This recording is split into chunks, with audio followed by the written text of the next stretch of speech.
Welcome to our next adventure with Chemology 411, a podcast about anything and everything. Kim and her guests will take you behind the scenes, behind the story, or behind the bar. So sit back. Make sure your seatbelt is fastened, tray table in its upright position, all carry-ons stored under the seats. But for this adventure, electronic devices must remain on, as we are ready to take off on our next adventure. Introducing Kim Schultz and Chemology 411. Hi, everyone, and welcome to episode 35. We're so excited to see you this evening. I guess I don't really see you, per se. I mean, I'm so excited that you get to hear us this evening. And tonight, as promised, we're going to come up with a much more fun topic.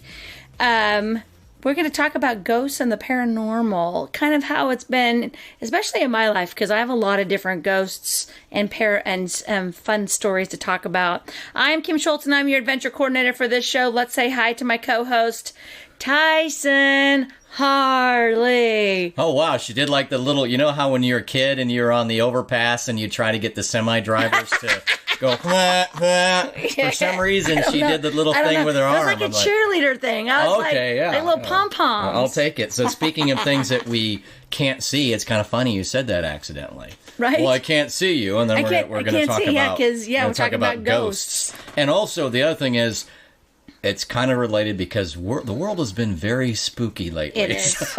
So there's your tie-in. Are we ready for quick hits? Yes, we are. All right, it's Tyson Quick Hits. Quick hit number one. Hey, did you check out my wrist? Do I look cool? Who's got what? Explain them what's on my wrist. I thought you were in the hospital. Like you had no, man. Or maybe you went to the bar. That's what I'm saying. Or you went to the concert. Club 527. So what had happened is I went to Club 527. I go to club every day. With different ones. So I got a blue one, and yesterday I had a yellow one. And then I'll be like, yesterday I said, by the way, what day are we recording this? 527. Okay, so yesterday I'm all like, man, I got into Club 526. And then I told all my friends last night, I said, dude, you got to come to Club 526. And then they came today, and then they were like, the name was changed, so they couldn't find it. They couldn't find 527. You're not You're not normally on the list, are you? I usually get right in. There is a bouncer, though, but she's tiny. It's kind of weird for a bouncer, but she does have to hold up this little sensor to your forehead. Oh. So that's surprised. What this is. I'm surprised. It's my little did you have a fever today wristband. Oh, and so I like to think of it as a club, though. The most boring club ever. I am so surprised that you allow them to even take your temperature for as like, you are not invading my space. They're like, this club's so hot. I'm like, I hope not. Not too hot. Not above 98.6, right? All right. Quick hit number 2. What is it? Oh, yeah.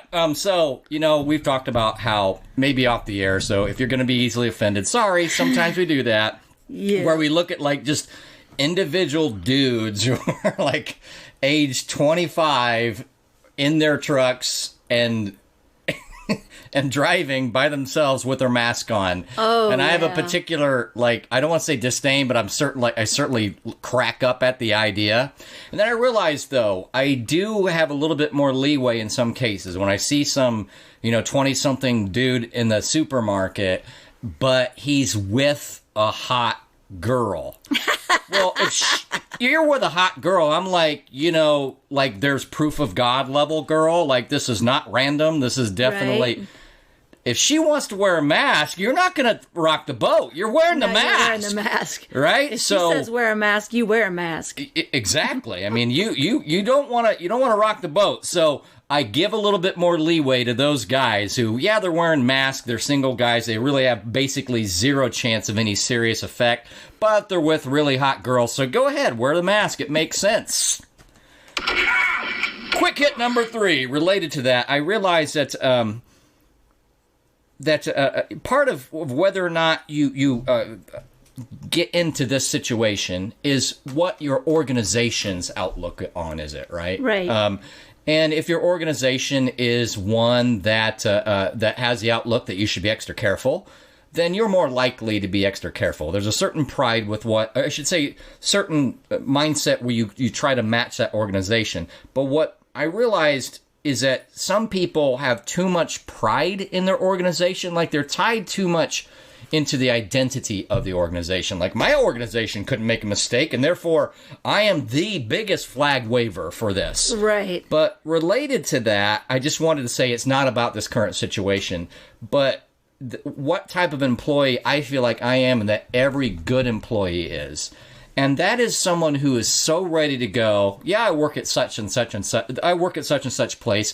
It's good. I mean, I like the job, but here's where we entirely screw up. This, and this. Right. To me, a good employee should be able to look. It's kind of like how you say when you give advice to your friends, you have to look at your organization and you have to be able to say what the top 3 entire screw ups are. Right. And to me, that's a good employee, not one that just takes a flag and, wants to wave it and, oh, we don't do anything wrong, or we have to, lock hands and show solidarity. Right. Now, I'm not saying with the press, but I am saying you need to be able to say to other people openly who are not press and to your coworkers, here's what we're doing wrong, A, B, and C. We need to turn that around if our organization is going to get better. Correct. So just the current situation and the pride of how some places you would think, okay, we're in Wyoming and it's 1967, no one's ever heard of this and it's never been a problem. Other places you'd think we're in the middle of Wuhan itself. Right. And it's so much related, at least some association is, with that professional organization and what their mindset is. Okay. Quick hit number 4. I have never watched a full Joe Rogan Experience. Really? Okay, never have. I love Joe Rogan. I've listened to. I've been a longtime UFC fan. Listened to his stand up a lot. Appreciate what he does with that because he is so prodigious with that podcast, right? But I've never listened to the whole thing, not even one. And I listened to Elon Musk. Well, I've also never listened to Elon Musk. And that dude is, I'm just going to say unique. Like, it just simmers from him, how different he is from a normal human. Right. And so it was Elon Musk being interviewed by Joe Rogan. And it seemed like he was, my best way to describe it is that like he was just getting used to being a human, like he wasn't very good at it. Like how he interacted. Right. It's like, do you remember Men in Black? Yes. And Vincent D'Onofrio's character, where he was really like kind of a roach inside a dude's body. Yes. And he went, he didn't know how to move in the body. Right. And the way that Elon Musk reacts sometimes, it's like his brain is trying to understand how to work just down like, here in a regular old human brain. Yeah. And he's not comfortable with it. So I just never seen that. And for me, at one point, Elon Musk says, I love humanity. I think it's great. What? Anyway, among a bunch of things, you can go find the one where it's just a 27-minute clip of that interview from 2019. Not that he's done it more recently, too. Yes, I just watched their most recent one, yeah. And at some point, he says that, and it's as though it's like, I love ring-tailed lemurs at the zoo, right? And I do love them. I think they're great, and I don't want anything bad to happen to the ring-tailed lemur, especially that one that I think is really cool and that's why it's ties to me. It's almost like it was that interaction. Like, he's just so different than most of us. And I'm somebody who's like 99.9th percentile as far as my mind being iterative and constantly thinking through things. And he makes me look, but I'm not really autistic. I'm not one of those where I got that special little gene where something was flipped and all of a sudden I can do things like almost miraculously. I'm just generally 99th percentile, think through things a lot. And this guy makes me look like a ring-tailed lemur. It's just a very interesting character. Well, that's it for Tyson's Quick Hits. Thank you very much. What was that? Did you want to run a victory lap or something?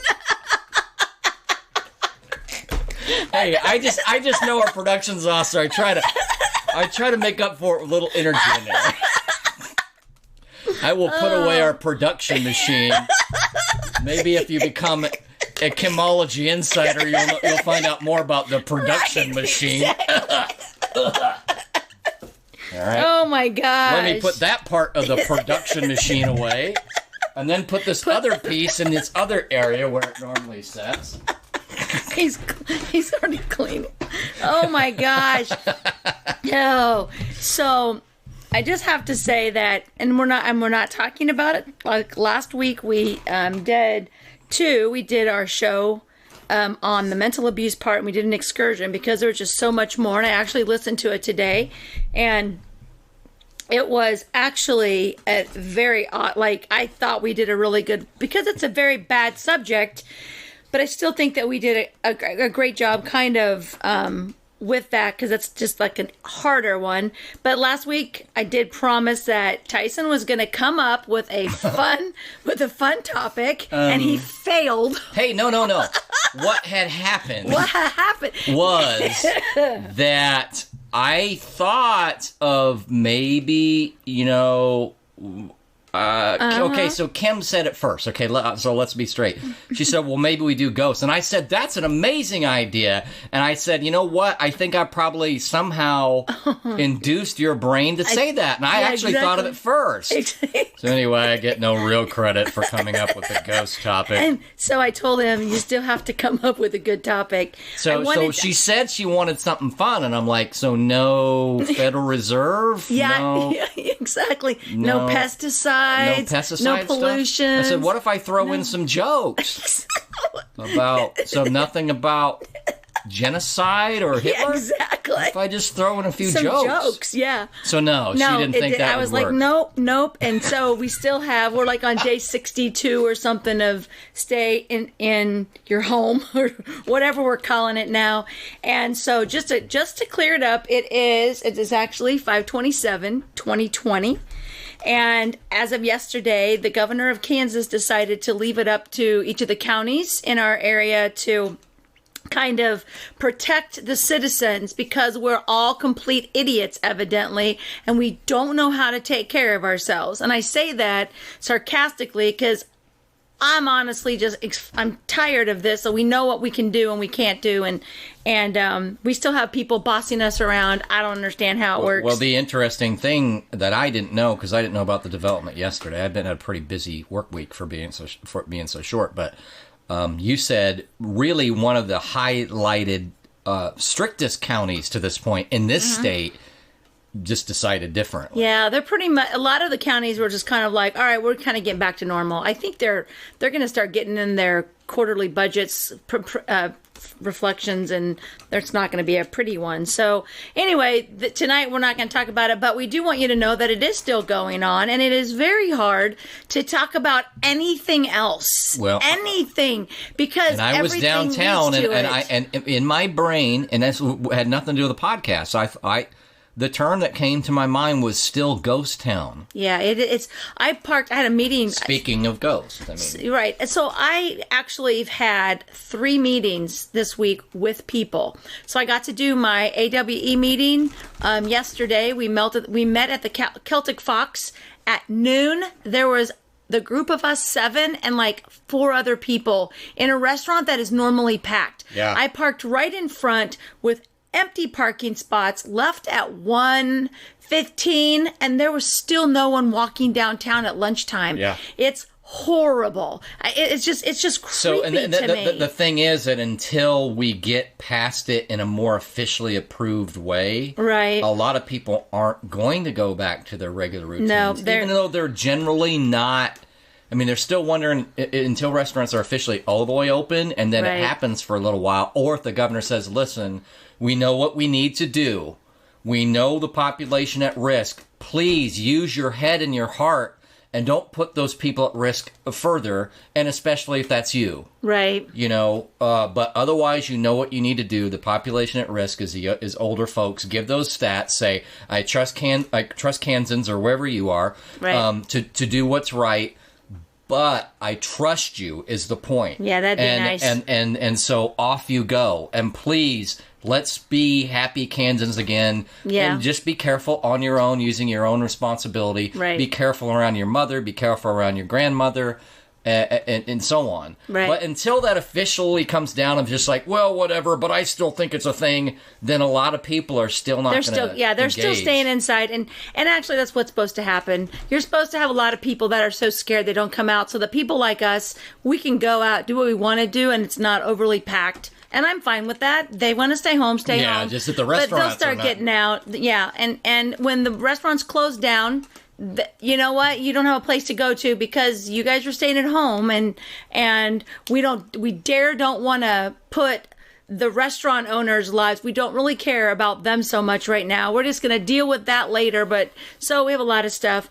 But I do have to say that my Memorial Day. Can I say more thing on the? You guys might have this locally, and I don't remember if I saw that you got added. I feel like somebody else that I didn't know invited me, so I'm not sure how that happened. But something where there was a program, and I need to do it, and maybe you can be my accountability partner, where you just try to pick a couple of local businesses a month and try to spend at least $20 at each one or something like that. Oh, yeah, that's a new group. I think it's one of the credit unions is doing it. Yeah, I got added to that as well. Okay, cool. Yeah. So go ahead. Is that related? I thought I'd mention it. So, I have never had a boring Memorial Day weekend that I can ever imagine. Like, even when I was like 5, I am pretty sure I did something for Memorial Day weekend. And this was the most boring Memorial weekend I have ever had in my entire life. I got stuck in the house. On previously on Chemology. Boop, beep, boop, what are you doing? No, what I was going to say is that you were in a square dance family, which is one of the most interesting little tidbits. So is that one of those weekends where you did something extra special because of that? We always went camping. We would always go camping on Memorial Day weekend. Usually lake or just wherever? To the lake, it just depended. But even, like, normally I go to Kansas City now, and I go to the pool. We go, my friend, basically, her time hop, she was like, so... you and I were doing this on this weekend, and 2 years ago we did this, and 2 years ago I broke up with my boyfriend, and 2 years after that, it was like the last 5 or 6 years we were at a Zach Brown Band concert. And, so she's saying these funny things happen on the weekend? On this weekend. And I was supposed to be currently, just today, I should have been coming home from Dallas, because I had to move my trip to June. Last year I was in Dallas for Memorial Day weekend. I always am at a pool. I'm always doing something fun. And this year I stayed home. We did walk the lake on Saturday. My daughter and I walked Sunday morning. It rained and rained and rained. So then Sunday, my friend, he wanted to get together as a group of people. And so everybody's like, yeah. And so we're texting back and forth, and we decided to go to a local little, like a bar, to grab a hamburger, and everybody backed out, and it was just my friend Tim and I, because I was like, okay, they're backing out. No, I'm going. I'm going and eating a hamburger. So we just went and had a hamburger, and then I came home, and then I'd gone to our local meat market and got some steaks. Speaking of the club. Yeah, not that meat market. That is your kind of meat market. Mine has steaks. And I grabbed 6 KC strips and some potatoes and corn. And my mom and my brothers and my daughter and her husband came over yesterday, and we grilled steaks and had dinner. And that was about it. That's boring. I didn't get to go to the pool. I was not in a happy mood because, like, I had plans and then they got canceled, and then I made more plans and then that kind of fell through, and I was like, I'm sorry, but I have been in this house for 65 days with absolutely no fun. I haven't had a drink of alcohol since March 14th. Boy, you should see the tear coming down. I know. I almost brought shots down here and thought, we're doing shots tonight. We're doing shots. You're going to do that as one of the special episodes. See, that could have been your happy fun. Could have gotten us drunk. But I'm just not much of a drinker, so it doesn't even come to mind, even as a fun deal. I know that's odd, but it's true. So I am watching lots of television. We always know this because it's really all you can do. And so I had started watching, this is all on Netflix. I started watching a show called Hollywood, and it basically is back in the 30s. and it is about Hollywood and the prostitution and the way everything works. Oh my gosh. It's a little risky. It's really good, though. Oh, really I hadn't even good. heard of that one. Is it pretty new really on good. there? Yeah, it's brand new. And so they've got What's so funny about Netflix, I mean, we know this, but, you know, back in the day, it's like you couldn't go binge a new show. You just have to wait. Yeah. And now it's like when they drop it, they drop the whole season. It's all of it. But I only watch one a day. No, I haven't watched it all. I only allow myself to watch one a day. Right. Any new show, it's one a day. But I have like 5 shows. So I watch all 5 shows because they're only like 30 to 45 minutes shows. Yeah. And so they're not really that long. They're not like hour long. Yeah, no commercials at 45 minutes. On Netflix, yeah. Did they do the old thing where they because it's in essence like cable, they make sure they throw in some nudity in the first episode or so, and then they might drop off later. This one had more prostitution and how like in Hollywood the amount of gay people that were there. The Hollywood starts out. There's like a black screenwriter. I've always thought Hollywood was probably a happy place. Oh, I'm sure it's a very. Oh, that's not what you meant. Okay. Yes. Okay. That's a happy ending.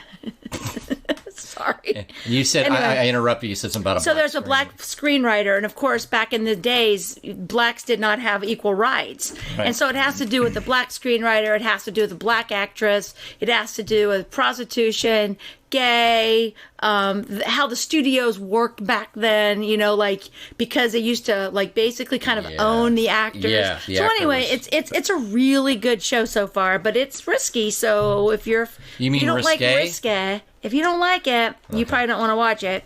Dead to Me is on season 2. I enjoyed the first season.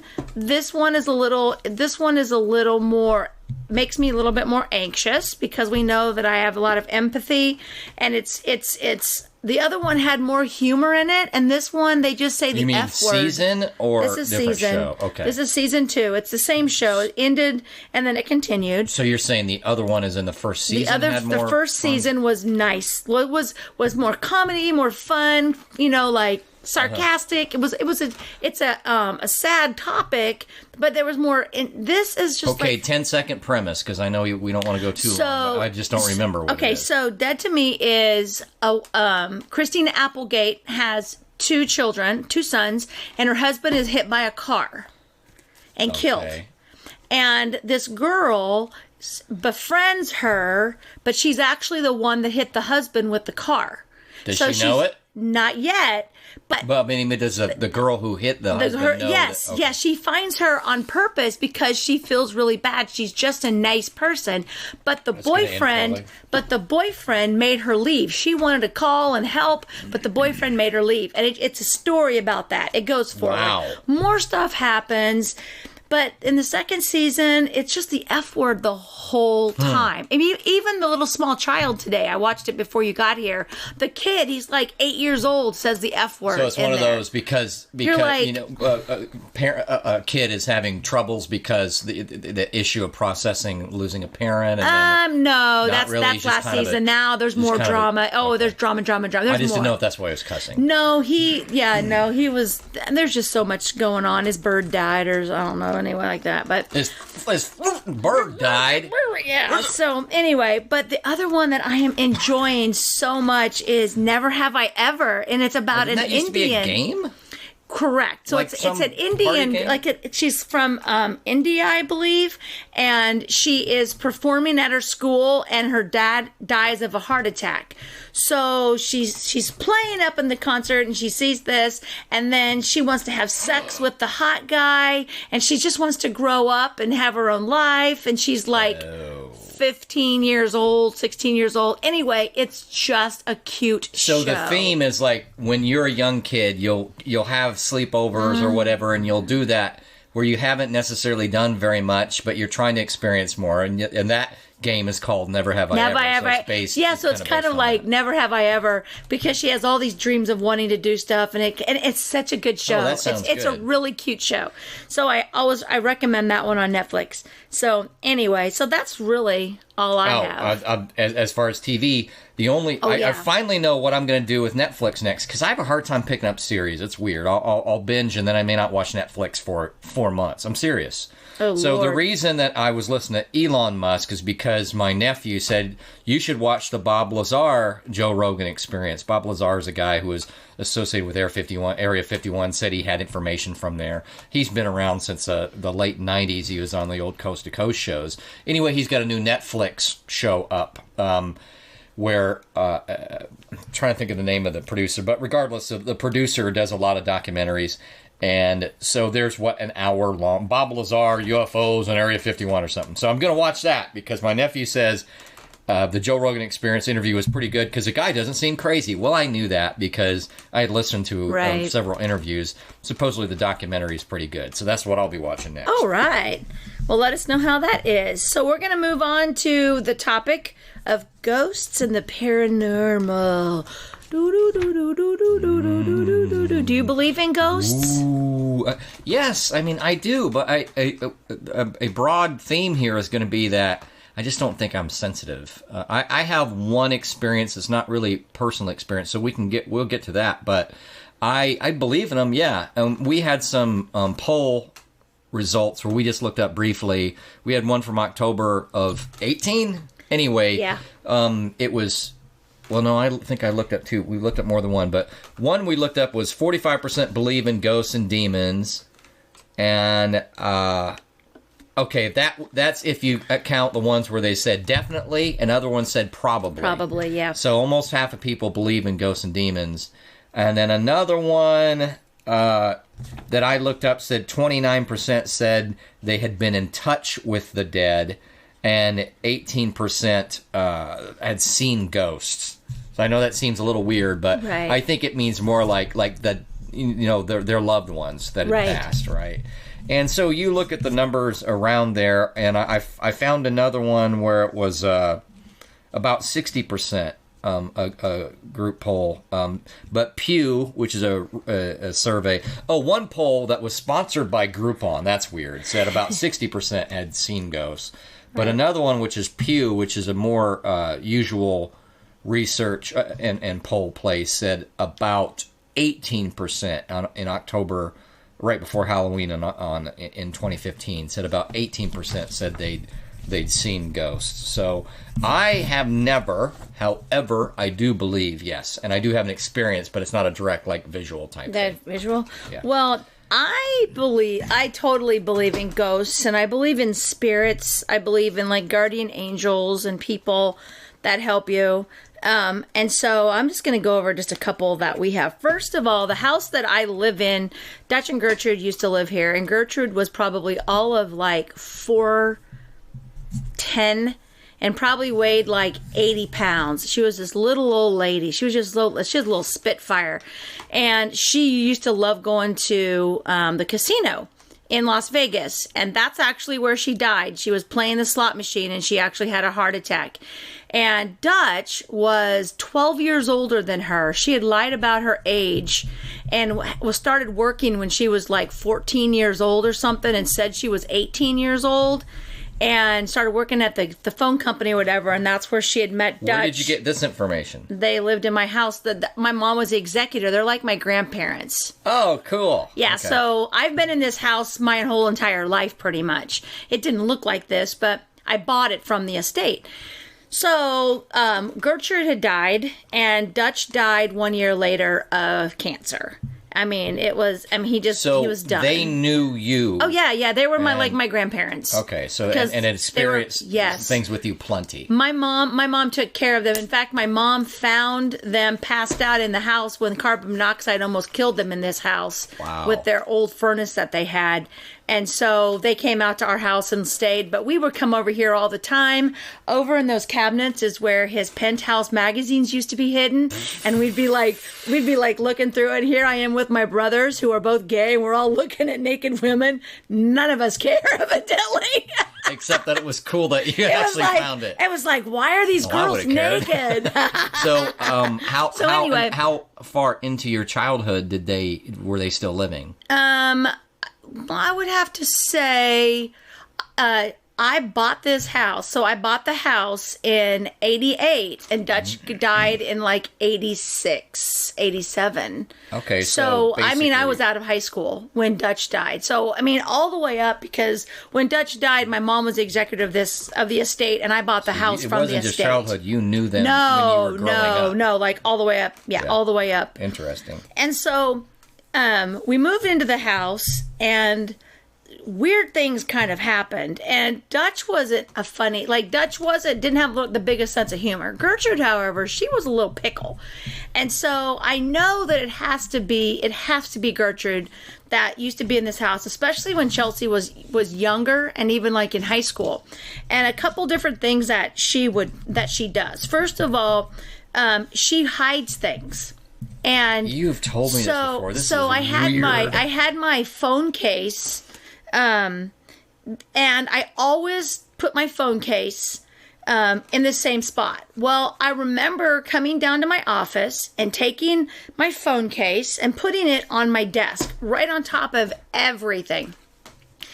Go do my stuff or whatever. Next day, I'm looking for my phone case. This is back in the day when you wore the phone on your side. You know, like back in the day, everybody had the holsters. And I thought, oh crap, my phone is down. My case is downstairs. And I come downstairs, the case is gone. And I was like, where did I put that? So I go and I look for it, and I'm not even thinking about it. The next day, it's gone. But you knew that's I knew where I'd put it, but then I thought, well, maybe I didn't put it there. So I'm looking around. 2 days go by. I'm at my office. I'm working at my desk. 2 days go by. Everything, I still can't find my case. I'm mad because, what am I going to do with this phone? And it was on the fourth day, I picked Chelsea up from school, and I came downstairs, and my phone case was laying right on top of all the papers. New papers that weren't there 2 days before. I'm like...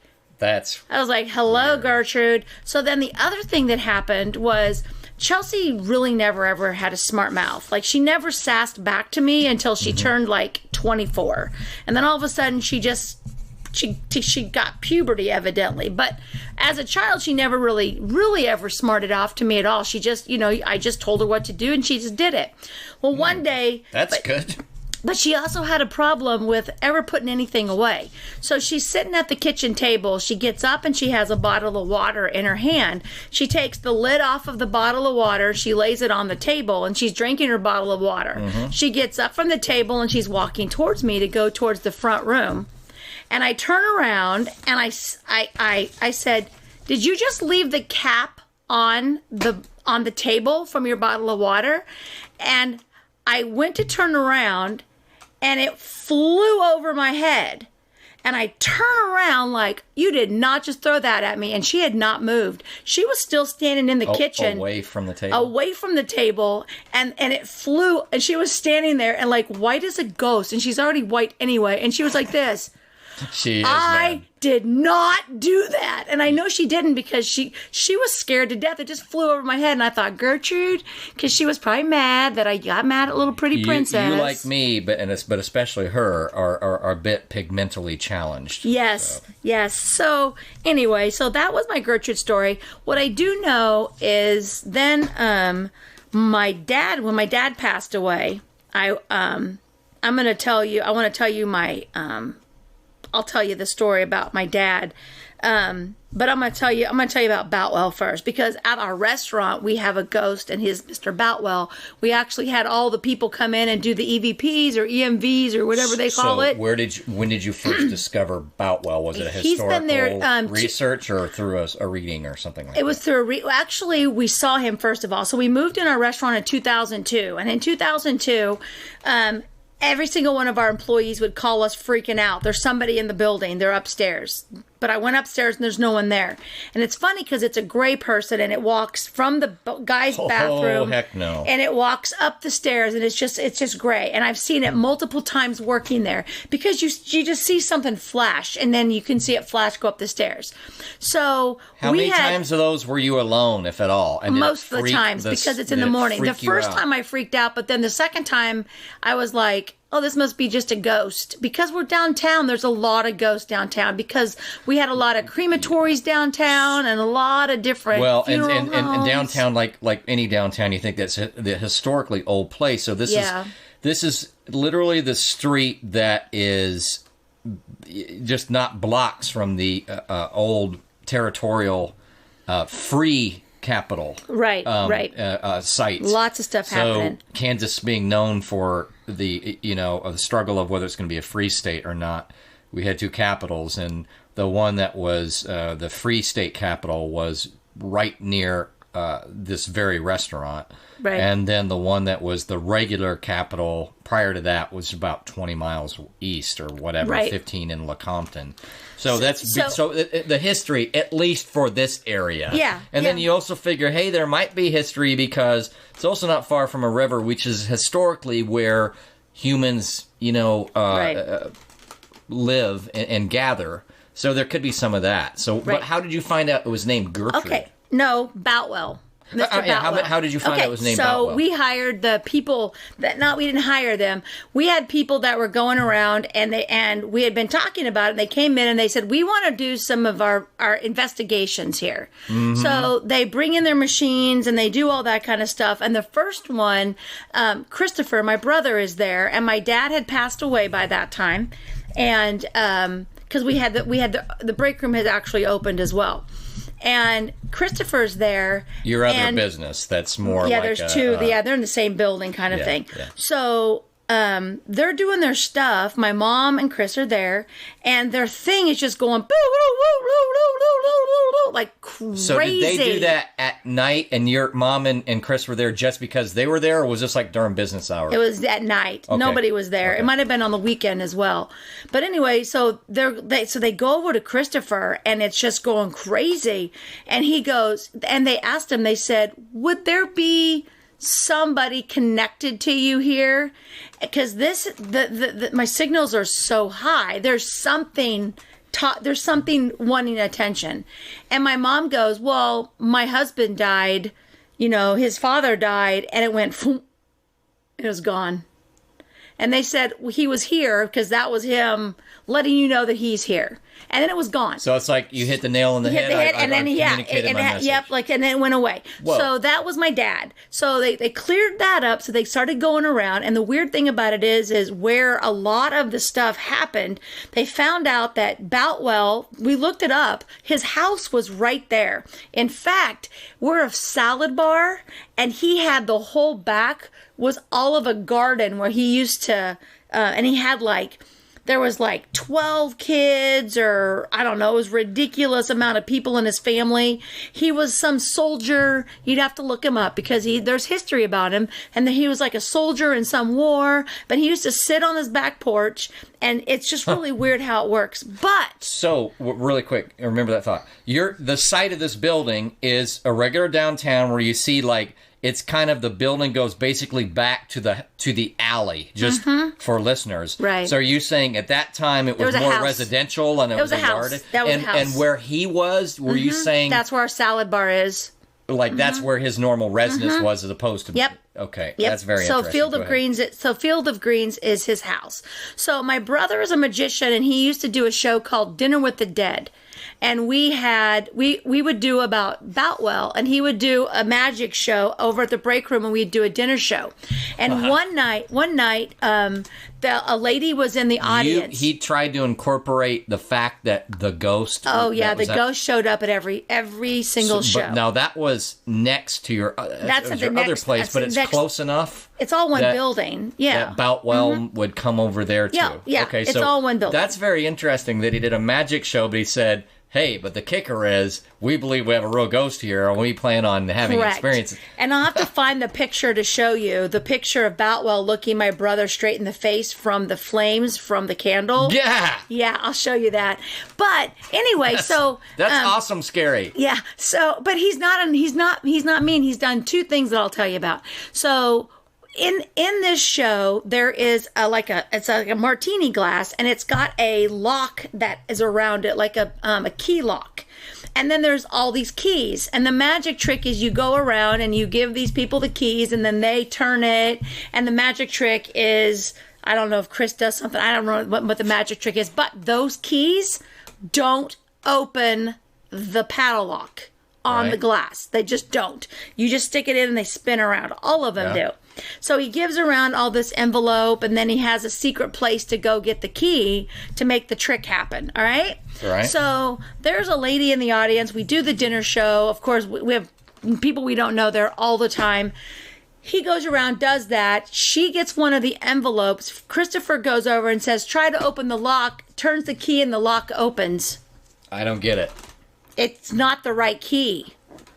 So because he's got his key somewhere else. The real key is not there. So all these keys are not real. She turns it, and it opens the lock, and he's like this. I guess you have the key, and ends the trick, and he's like, what the heck? It was an ancestor for Mr. Boutwell. Whoa. Yeah, like so she was there. Did she just chill afterwards and drink, and you guys are correct. like, so yeah, what's she going stayed on, well man? because my friend actually was sitting next to her. And great. They started talking how about it. Being an extrovert is so much better. Yeah. Because I would have been like, well, that was weird. See ya.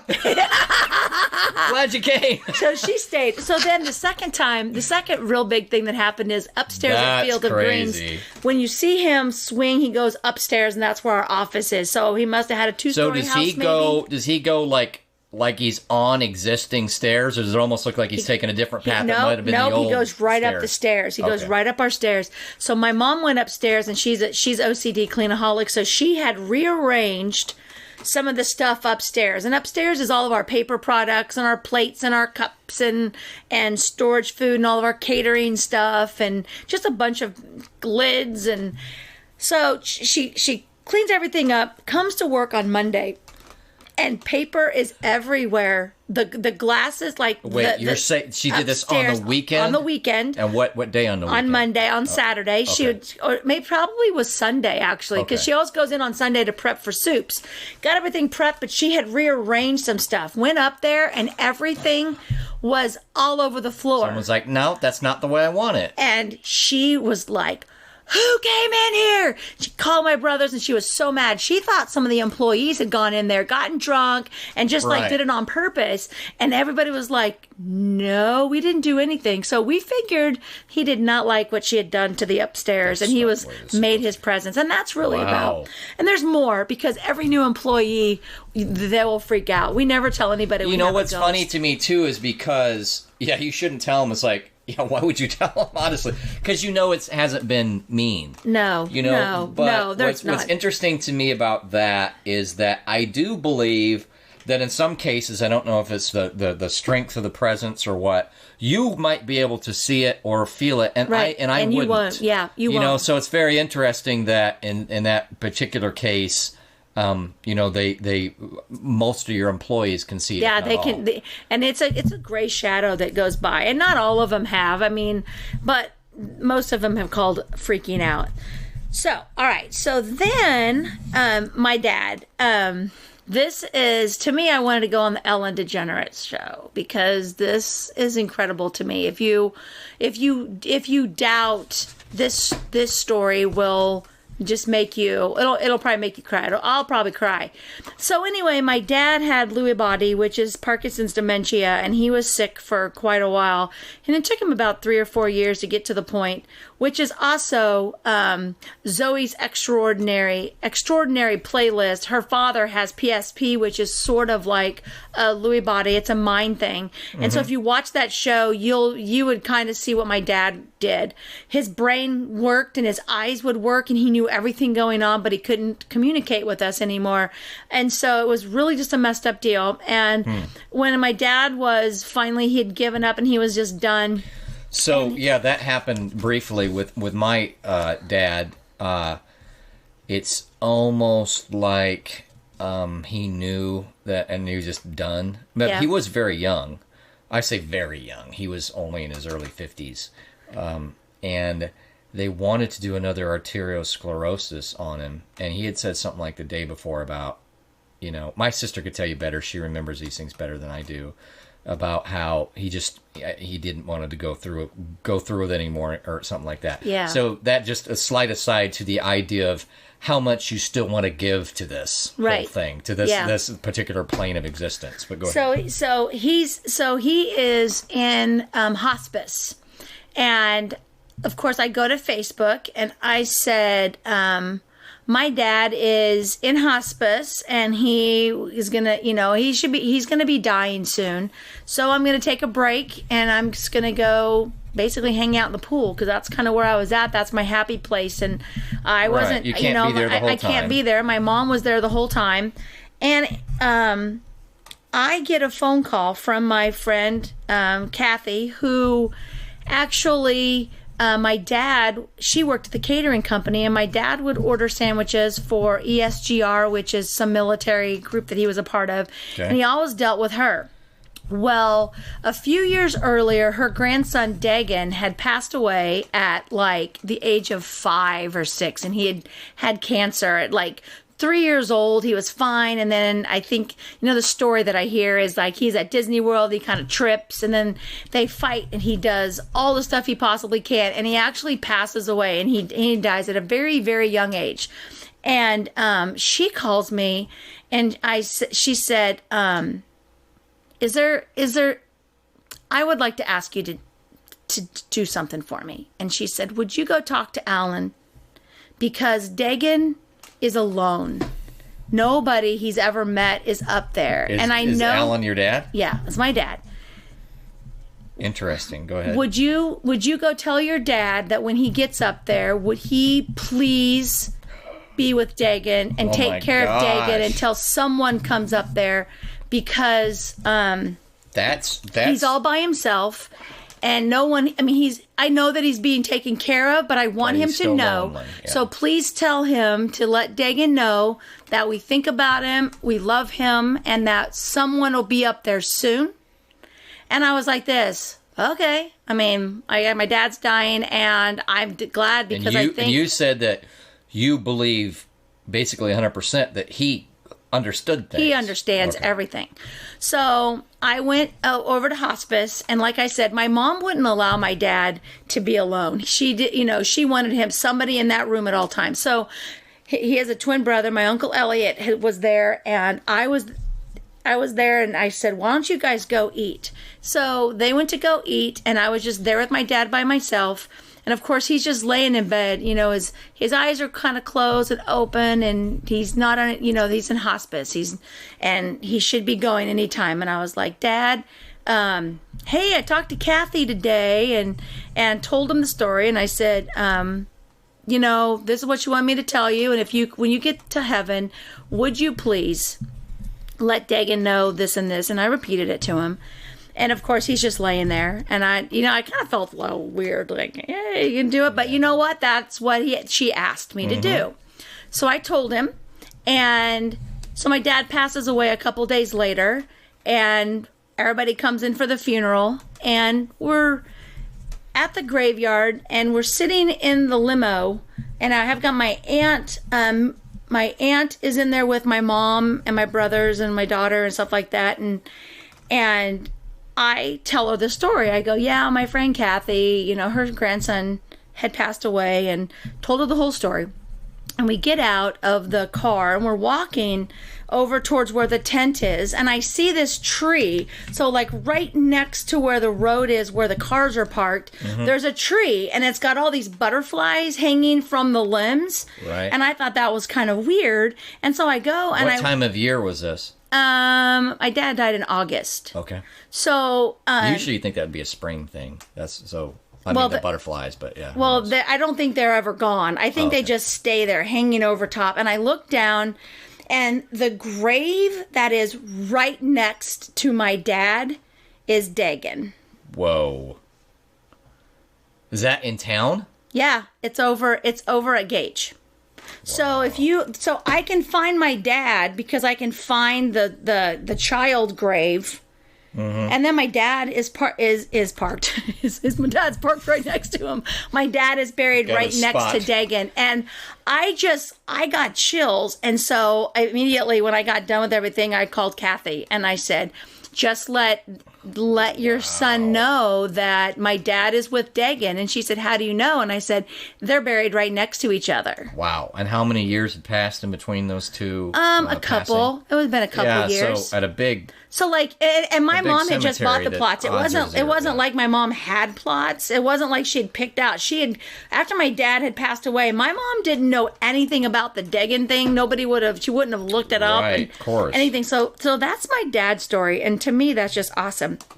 But then we're going to get into the creepy story. The creepy story. The creepy story, because we have Stoll, Kansas. Oh, what about the dream part?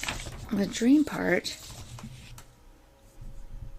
About my dad. Since he's been gone, and he's been gone 13 years. He died when he was 63. Okay. I have only had one dream that my dad was in, but my dad was alive in the dream. But other than that, I've never done it. But he's with me all the time, because now when my keys go missing, I take my time to find them, because I figure that there's something happening and I'm not supposed to get in my car yet. Because I was driving my daughter to school. So you try not to be in any rush, is what you mean? It's like, take time, but don't... I know where my keys were supposed to be, and I know... there's sometimes I know, because in the winter, you start putting your keys in your pockets and stuff like that, but when you go to your normal places, because I'm very adamant to put the keys, because my brain has to put keys where they need to go, or what I'm looking for, or if I get in the car and I forgot something, I'm like, okay, I just take my time. I never rush, because I use that time to realize I probably didn't need to be in that car. So one morning, it is snowstorm.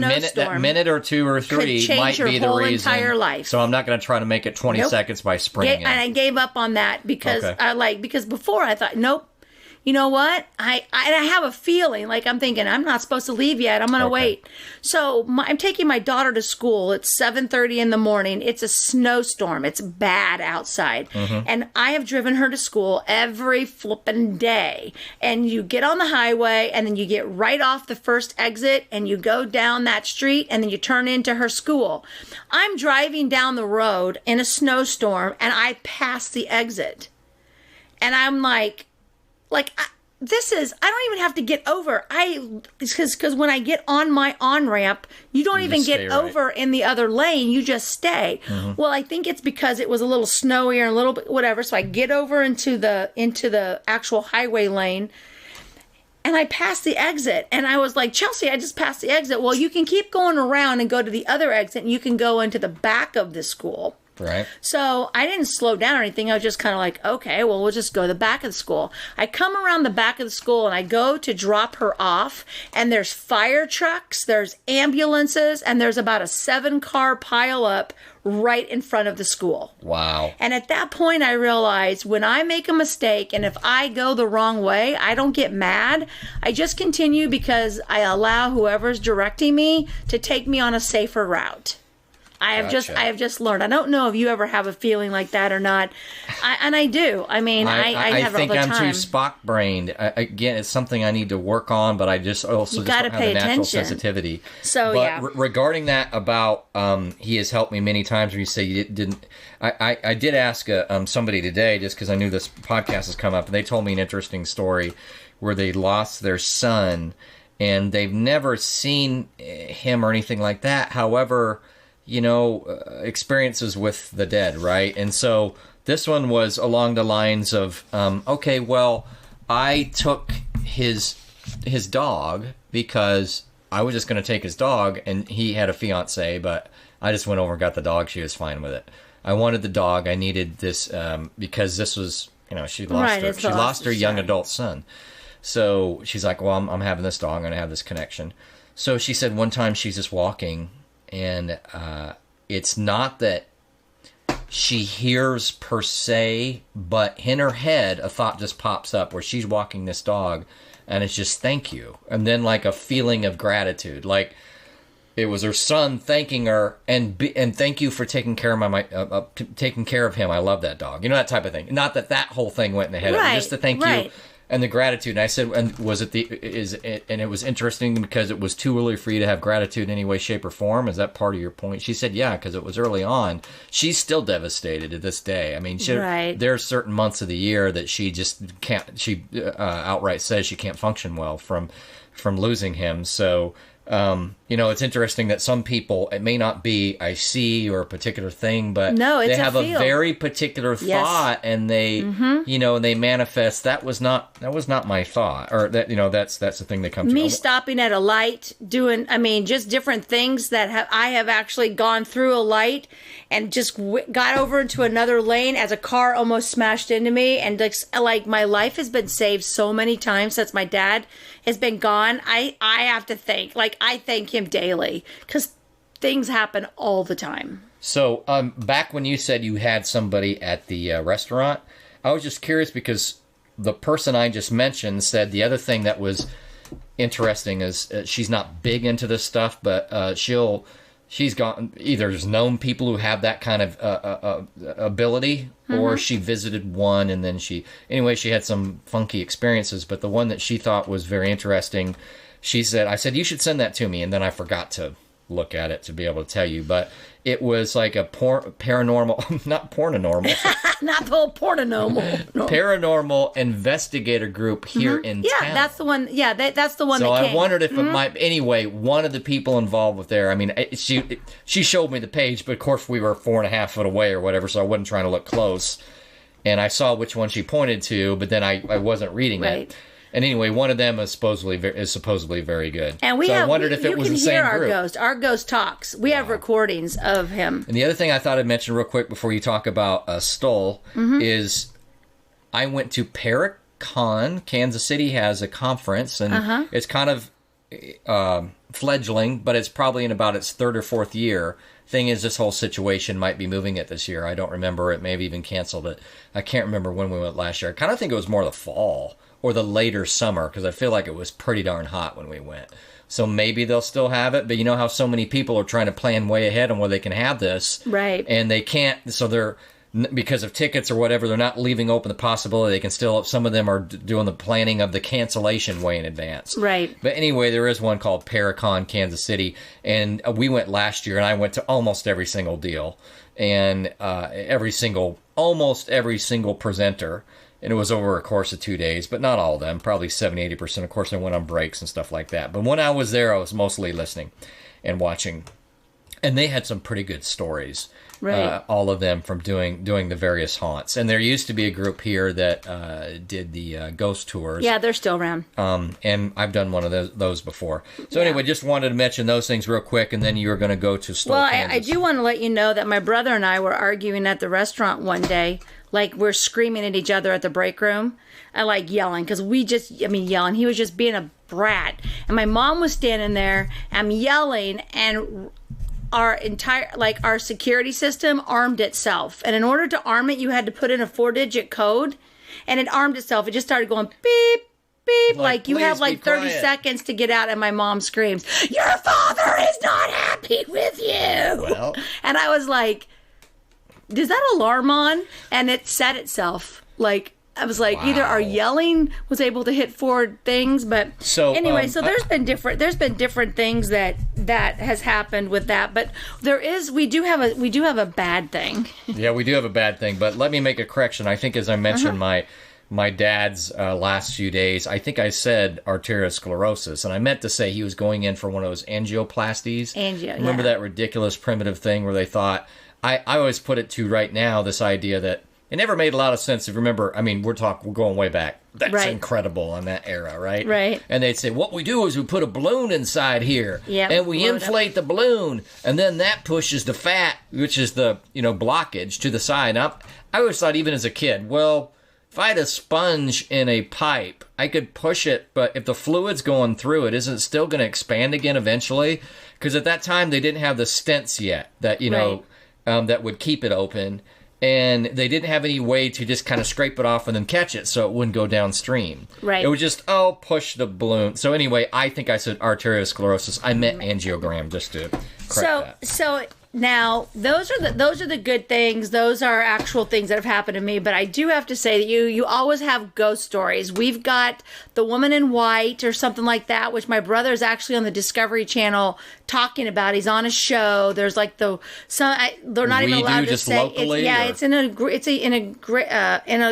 graveyard here. And Christopher actually did a show on it, so you can actually see him be interviewed on that, because nobody, when they came to Topeka to interview the people like the psychics and stuff, nobody would talk about it. They were so scared of her. And Chelsea, I think I heard of that in a ghost tour. And Chris was like, I'll do it, because he didn't know. It's like the woman in black or the woman in white or something like that. So anyway, we have that one. But what we do have, and this is a very, it's national, is Stoll, Kansas. And Stoll, Kansas is all of a church, like 5 houses and a graveyard. And back in my day, it was actually a graveyard that you could actually go visit.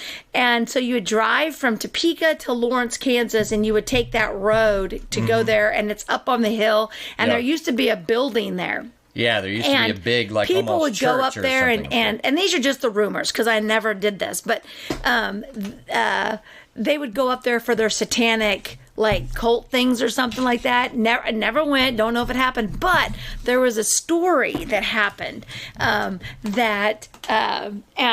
like I said, I don't know if it's true or not, but it's when I was younger. They were telling us, it was in the high school. In the high school one day, they said these witches came into the high school. And by the way, we were probably about 15 minutes from Stoll, Kansas was my high school that I went to. It's really close. And they said these witches came in, and I can't exactly remember because this is like 50 years ago, but they said that somebody was rude to them, and they were like, we're putting a spell on you.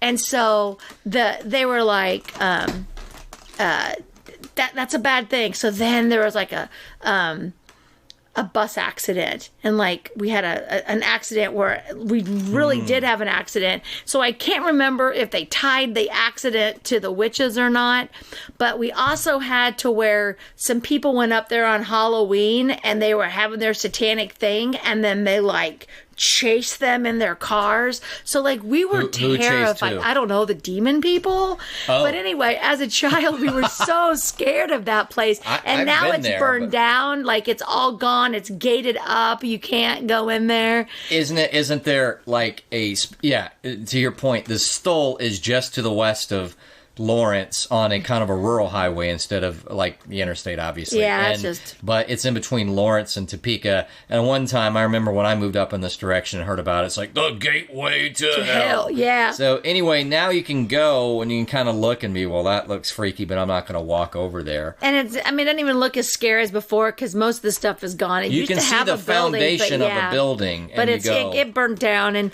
I do believe that people would go up there just to do it because they were like people from all over the United States. When the rumor was a little younger, there was a few years where people would try to go up there on, say, Halloween or something. And the police force, such as it is, which is probably like Barney and anyway, they'd be like, no, you can't be over there. So so then they closed it and locked it down. And so it's kind of funny how you have like the ghost stories. And just a funny story. So my friend Terry and I, we were so mean to each other. Remember when we talked about bullying?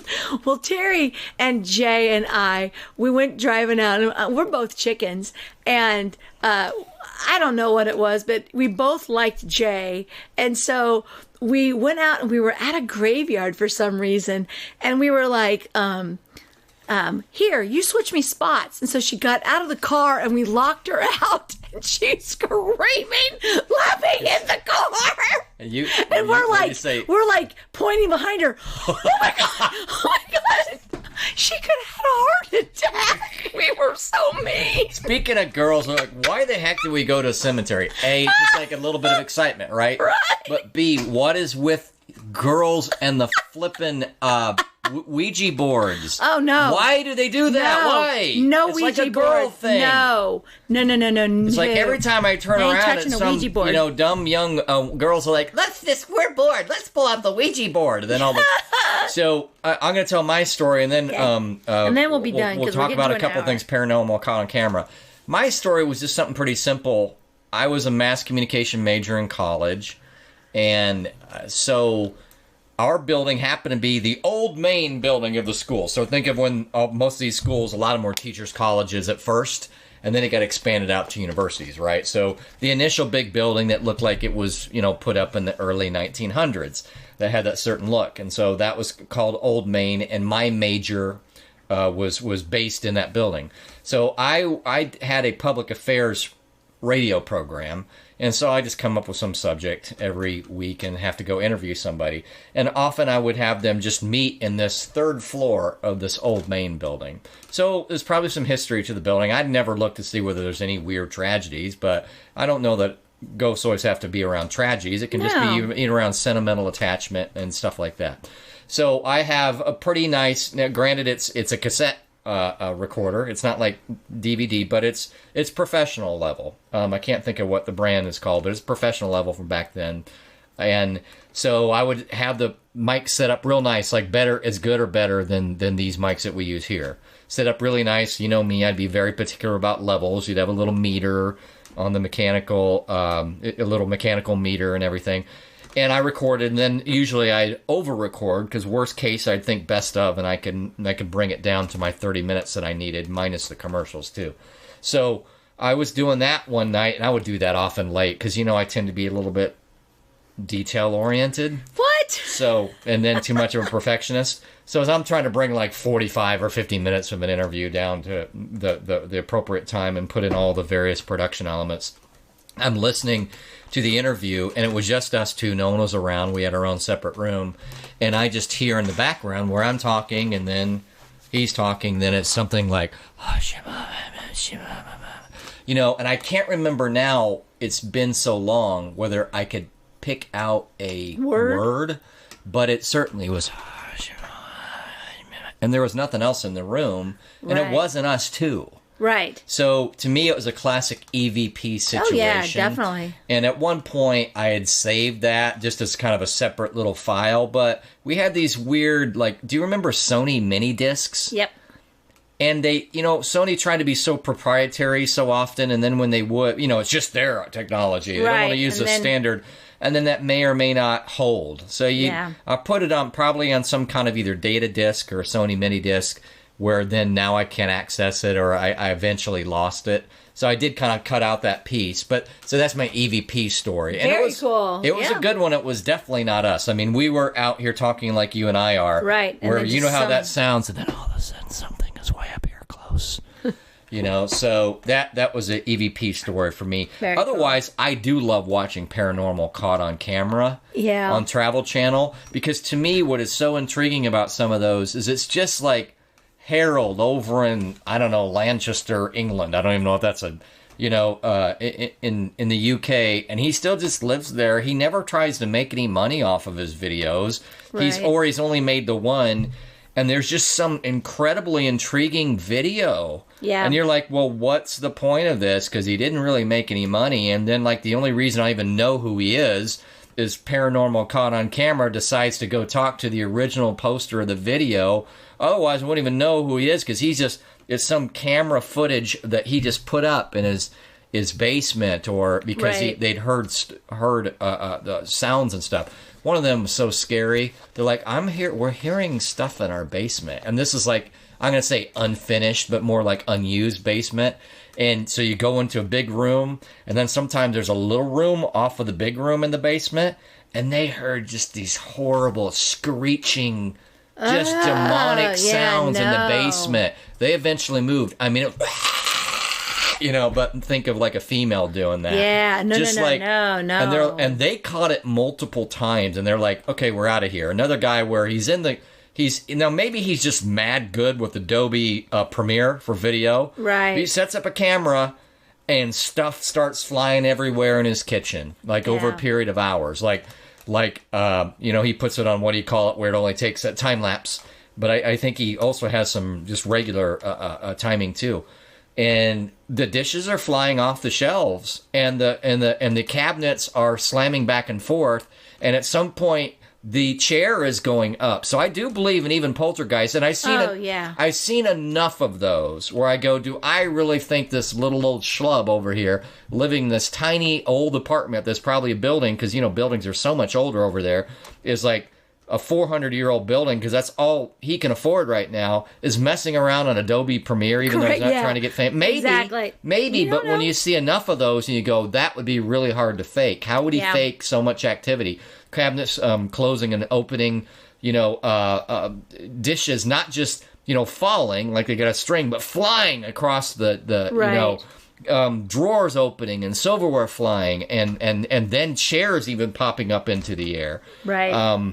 I've seen enough of those where I'm basically convinced that we have evidence. What's funny to me, even the UFO evidence and things like that, there's evidence, but there's a lot of evidence, but officially we point to this lesser evidence.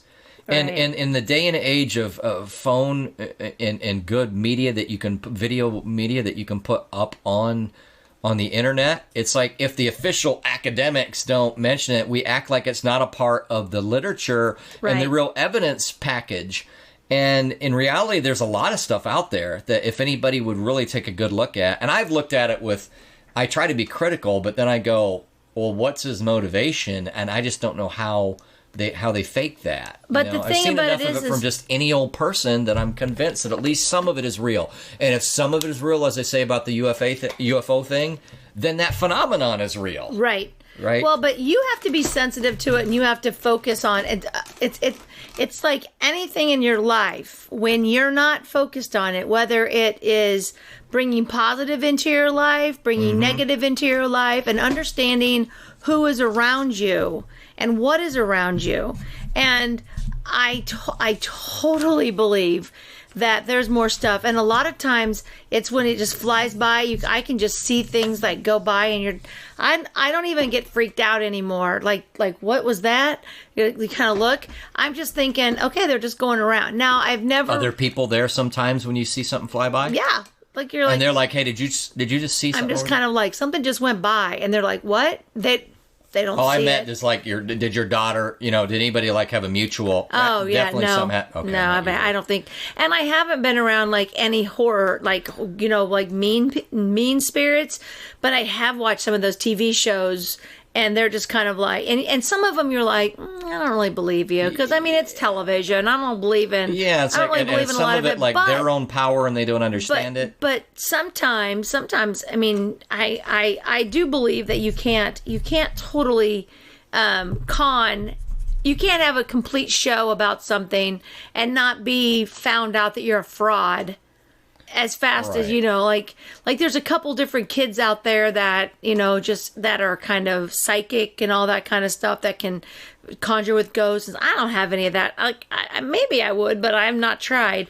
But I do believe in spirits and the paranormal, and I do believe that there are bad things out there that actually do things, and that's the Ouija stuff, which will be freaky. Yeah, no. Those are some of the videos on Paranormal caught on camera. My initial thought is, what do you think you're doing? Well, my friend has one, and he's a horror host, so his whole apartment is all horror. So when you walk up, you're like, oh, and it's like like a Ouija board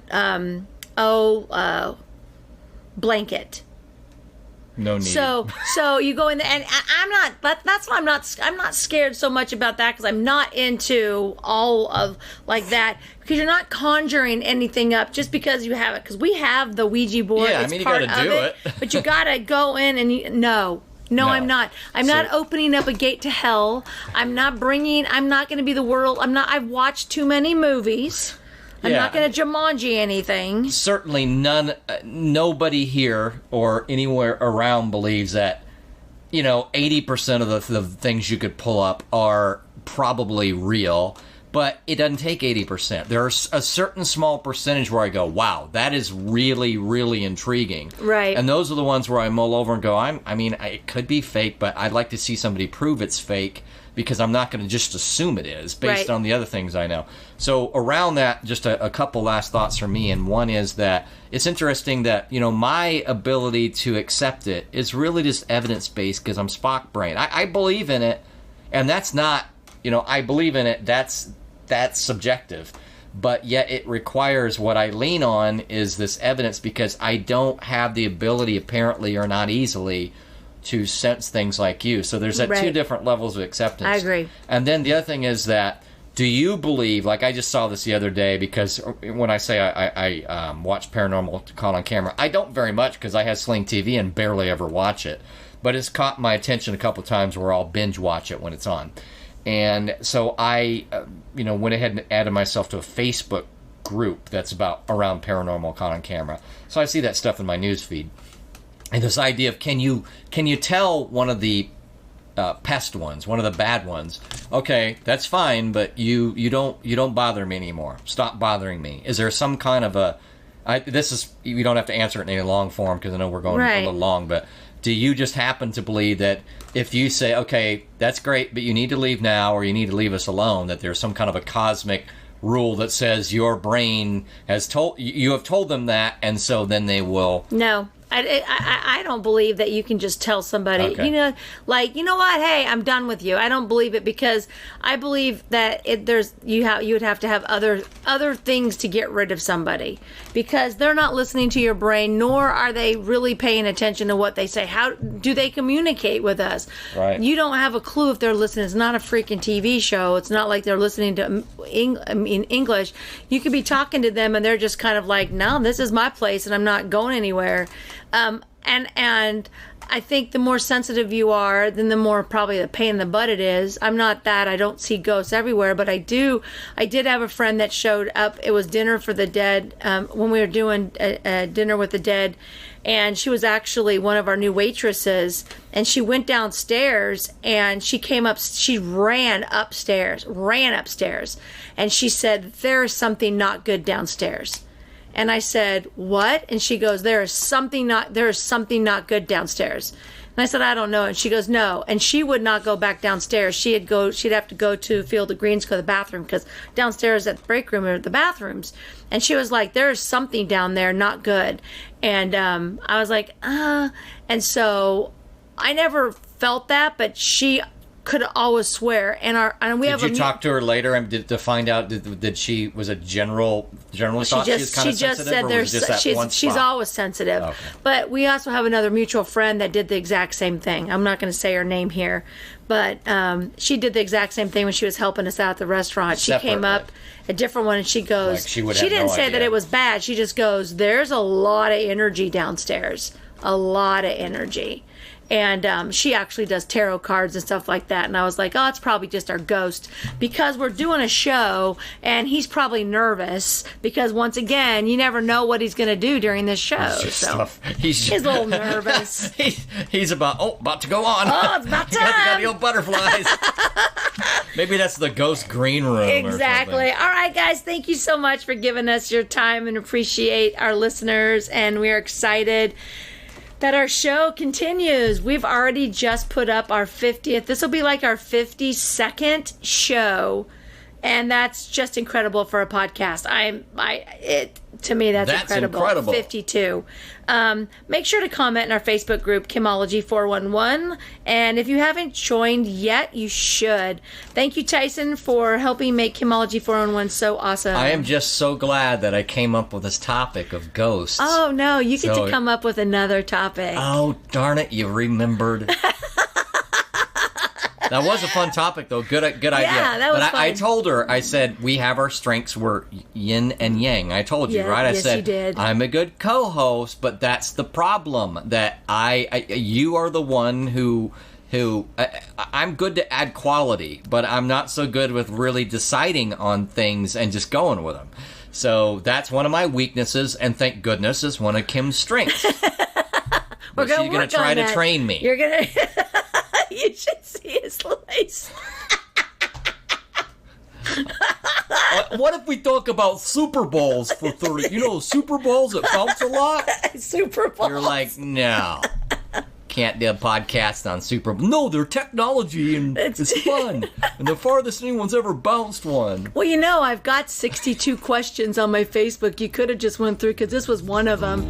I think about 95% of my people that answered my question on ghosts and paranormal actually said they believe in ghosts. So most of the people. I don't think I saw. No, I guess I did because there were some ghost stories on there too. So.